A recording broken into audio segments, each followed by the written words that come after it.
नमस्कार। एक नया विषय नए संवत्सर को लेकर है।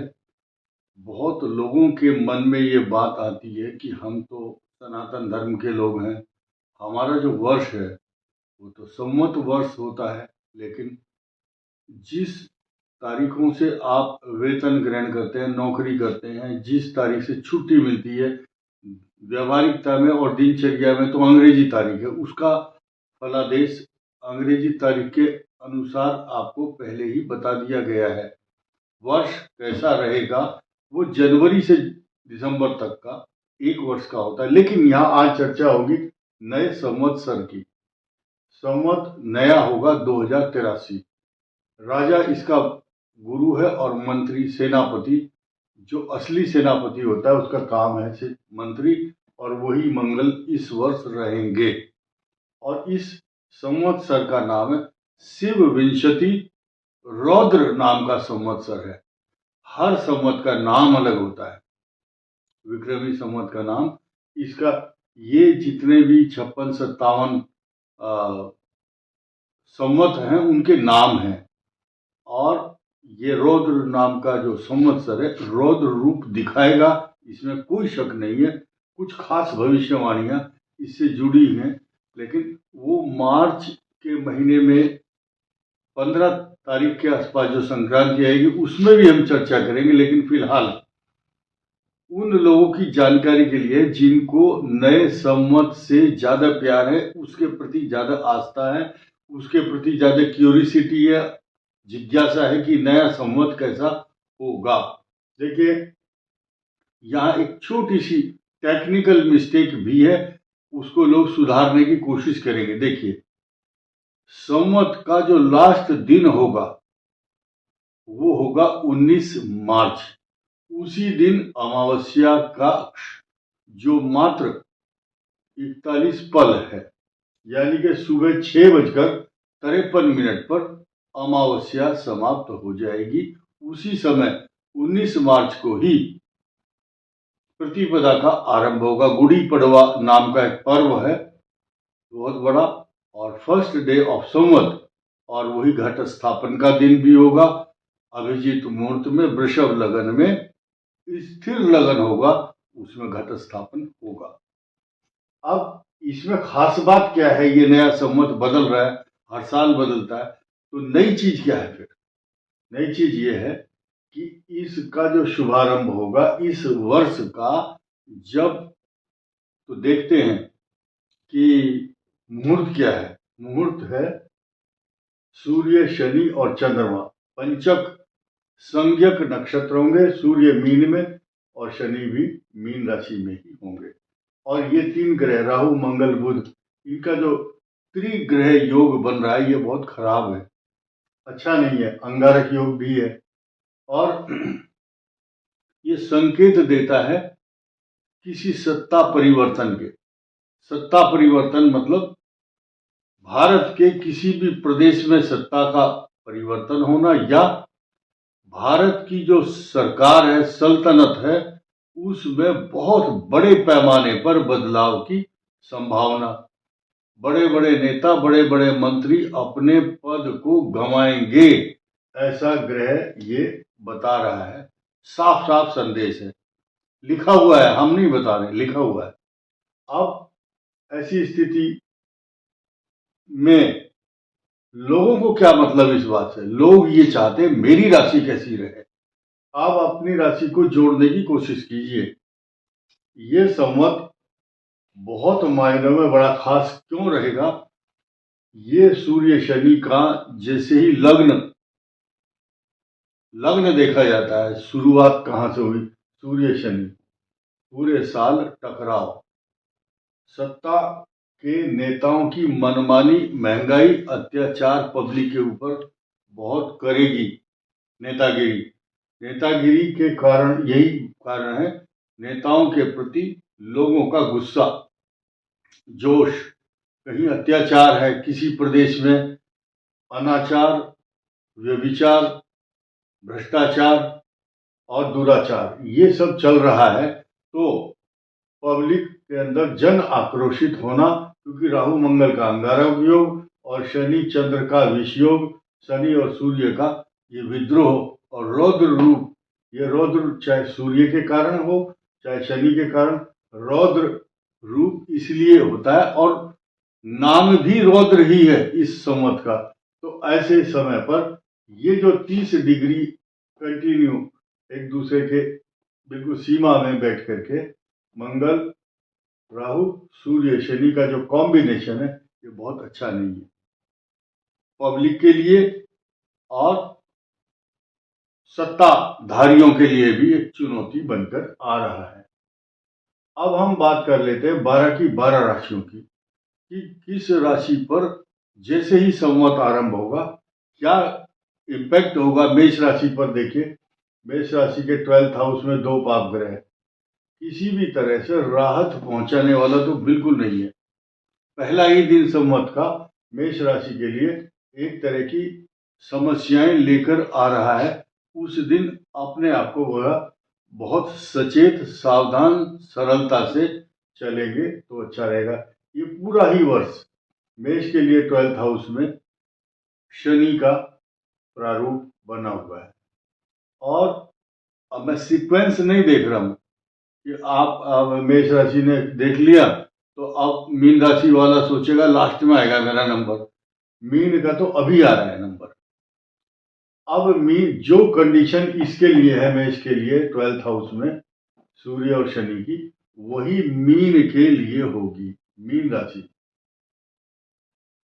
मीन का 12th राहु मंगल, वो समय वो दिन वो संवत वो वर्ष अच्छे परिणाम नहीं दे रहा क्योंकि पूरे वर्ष ये मीन पर शनि रहेगा ही रहेगा और 12वें भाव में राहु एक्सपेंसेस का पूरा एक तरह से बुराई का टोकरा, खर्चे, चोट, बीमारी, हर प्रकार का दोष इसके ऊपर ही बढ़ा जाएगा। मीन राशि के ऊपर उसके इष्ट मित्र परिजन और जो भी मिलेगा वो इसी को बोलेगा मीन राशि को, तेरी गलती है, तुम ये नहीं करते, तुम्हें ये करना चाहिए था। सलाह देने वालों की लाइन लग जाएगी। लेकिन जिसका समय खराब होता है, सलाह देने वाले 2 पैसे का आदमी जिसको नॉलेज भी नहीं होती वो भी सलाह देनी शुरू कर देता है, अरे तुमने ऐसे क्यों नहीं किया था, तुम्हें ये करना चाहिए था। तो ये मीन राशि की एक समस्या है। अपने दुख को भी झेलना है और लोगों के तानाकशी या लोगों के लेक्चर, लोगों के उपदेश और ज्ञान बांटने वालों के सलाह और व्हाट्सएप और मैसेज भी झेलने पड़ेंगे। अब धीरे धीरे हम इधर को ही बढ़ते जाएंगे। अब हम कुंभ की बात कर लेते हैं। यहां कोई सीक्वेंस या क्रम नहीं है राशियों का, ध्यान दीजिए। अब राहु कुंभ राशि को मंगल और राहु प्रभावित कर रहे हैं और ये टॉर्चर करते हैं, टॉर्चर कर रहे हैं। देखिए इसका सेकंड हाउस भी अच्छा नहीं है, कुंभ का सेकंड हाउस, और कुंभ का 7th हाउस अच्छा नहीं है। तो ऐसी कंडीशन में तो जो मैरिज लाइफ से रिलेटेड या आपके स्वाभिमान को ठेस पहुंचाने वाले ग्रह चल रहे हैं, आपकी छवि, आपका गुस्सा बहुत चरम सीमा पर होगा। अब हम इसको लगन अगर मान लेते हैं तो अष्टम भाव का स्वामी भी यहां पर है और राहु ये डिप्लोमेटिक बनाता है, लेकिन शरीर के अंदर मन में झुंझलाहट तथा बहुत अच्छे डिसीजन ना लेना, बुद्धि को भ्रमित करना और सिर्फ आपकी अगर छोटी मोटी सहायता या आपकी रक्षा कर रहा है तो बृहस्पति की पूर्ण दृष्टि यहां पर है। आप अगर बचेंगे तो अपने विवेक, अपने ज्ञान, अपनी सूझबूझ, अपनी बुद्धिमत्ता, आपका टैलेंट, आपकी एफिशिएंसी, ये सब आपको बचाएगी। सूझबूझ और मतलब जैसे हनुमान जी के अंदर बहुत बड़ी वानर यूथ मुख्यम, वानरों के मुखिया थे, ऐसे ही ये कुंभ राशि बृहस्पति की दृष्टि के कारण बहुत बुद्धिमान बनी हुई है, लेकिन राहु भ्रमित भी कर रहा है। ये बहुत डिप्लोमेटिक काम कराता है आपसे। अब आइए मकर के लिए अच्छे परिणाम इसलिए नहीं रहेंगे पूरे साल क्योंकि तीसरा जो इसका स्वामी सूर्य के साथ, इसके स्वामी की अच्छी पोजीशन नहीं है, विष योग भी है और साथ ही साथ मकर के अष्टम भाव में केतु पेट का रोग, बीमारी, पाइल्स के रोग, इन्फेक्शन तथा कई प्रकार की पीड़ा देता है। कुछ लोग बोलते हैं कि आप ये मत बताया करो कि इसकी दृष्टि कहाँ है, आप सीधा ये बोला करो ये बीमारी हो सकती है, ये चोट, ये खतरा। तो हम अपने लोगों को ये साइकोलॉजिकली नहीं बताना चाहते कि ये पर्टिकुलर प्रॉब्लम आएगी, अन्यथा आपका दिमाग उधर ही डाइवर्ट रहेगा। सिर्फ ये कह करके पीछा छुड़ा लेते हैं हम कि इस ग्रह के कारण आपको कष्ट होगा, बस कष्ट से कह करके आप, जो समझदार बुद्धिमान आदमी जरा सा इशारे को समझ लेता है। बहुत पहले लोग चिट्ठी लिखते थे अपने इष्ट मित्र परिजन और बच्चों को, थोड़े लिखे को ज्यादा समझना, ये बात चिट्ठी में लिखी जाती थी। तो मकर का अष्टम केतु गुप्त चिंताएं, गुप्त रोग, परेशानियां देगा। धनु की ढैया चल रही है, पूरे साल चलती रहेगी, बहुत केयरफुल होकर के चलना है। स्थान परिवर्तन, चोरी, चोट, बीमारी, झगड़े, फॉल्स एलिगेशन, मुकदमे, अशांति, तनाव। वृश्चिक का चतुर्थ राहु और मंगल का अंगारक योग। ये बात उस समय संक्रांति मार्च में भी बताएंगे, लेकिन पहले से ही प्रिकॉशन के तौर पर, prevention is better than cure, बचाव करने के लिए अग्रिम सूचना इसलिए दी जाती है कि आप अपना परसेप्शन, अपनी तैयारी, अपनी प्लानिंग, अपनी यात्रा, अपनी योजनाएं, जो पाइपलाइन में या अटकी हुई योजनाएं हैं, उनको उसी हिसाब से पालन करें। तो उस समय ये अच्छा नहीं है, नव वर्ष मार्च के बाद। तो कब ठीक होगा? इनका ठीक हो जाएगा जब बृहस्पति 2 जून को आ जाएंगे, तो फिर वो कष्ट नहीं रहेगा। तुला के लिए पंचम भाव में ये राहु मंगल का अंगारक योग, इनकी बुद्धि, ज्ञान, विवेक संतान के लिए अच्छा नहीं है, लेकिन जिनकी संतान नहीं है उनको संतान का लाभ होगा ही होगा। और आपके एजुकेशन से जुड़े हुए कुछ व्यवधान जो चल रहे हैं, उनमें बहुत प्रयास के बाद सफलता मिलेगी। कन्या राशि की जो छठे भाव में राहु और मंगल है, ये तो आपके शत्रुओं को विनाश करेंगे और शत्रु से आपके पीछा छुड़ाएंगे, लेकिन दांत में दर्द, सिर में दर्द, झुंझलाहट, मतलब चिड़चिड़ापन, एक तरफ मन ना लगना और अशांति और तनाव और मन में कई प्रकार के क्षोभ, रौद्र रूप धारण कराता है। मंगल की शत्रु दृष्टि होगी यहाँ पर। और 7th हाउस देखिए, कन्या का 7th हाउस कितना दूषित है, सूर्य और शनि के कारण और चंद्रमा का विषयोग, ये मैरिज लाइफ को डिस्टर्ब करेगा ही करेगा। बहुत सचेत और सावधान होकर चले। अब सिंह राशि का केतु, ये सामान्य बात नहीं है। केतु पहले से ही इनको इस टाइप का विचार बना रहा है, मैं क्या करूं, मेरी जीवन बेकार है, मैं तो इस दुनिया में वैसे ही आया और मेरे काम नहीं बन पा रहे हैं। केतु क्या करता है, जिस जिस राशि पर होता है उसी से रिलेटेड समस्या उत्पन्न करता है।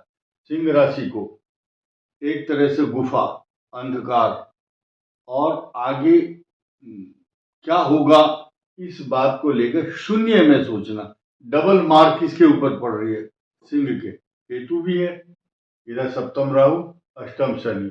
आपकी राशि का स्वामी स्वयं यहां से अष्टम चला गया शनि के साथ, तो सिंह राशि की स्थिति, हालत पतली रहेगी, क्योंकि उस समय शुभ ग्रहों की दृष्टि सिंह पर नहीं है। तो उस समय अगर केतु को शांत करना है तो सूर्य का जाप, सूर्य को जल देना, आदित्य हृदय स्तोत्र का पाठ करना, चाहे रिकॉर्डिंग में सुनो आप, चाहे, और जो आदमी छोटा मोटा जो भी पढ़ा लिखा नहीं है या मंत्रों का ज्ञान नहीं रखता, ओम सूर्याय नमः 1 महीना तो लगातार बोलना है आपको।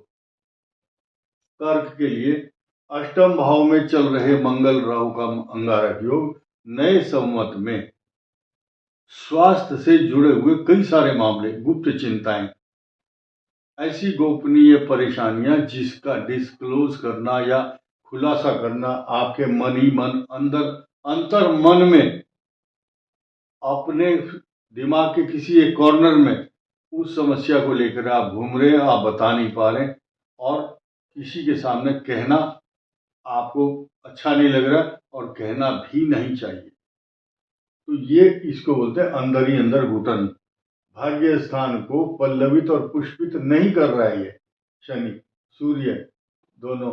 अब क्या है, आपकी राशि का स्वामी यहाँ आएगा भाग्य स्थान में। एक चीज तो बहुत अच्छी है, बुरा नहीं होगा, कुछ अनिष्ट नहीं होगा भाग्य स्थान के कारण, लेकिन स्वास्थ्य से जुड़े हुए मामलों में राहत नहीं है।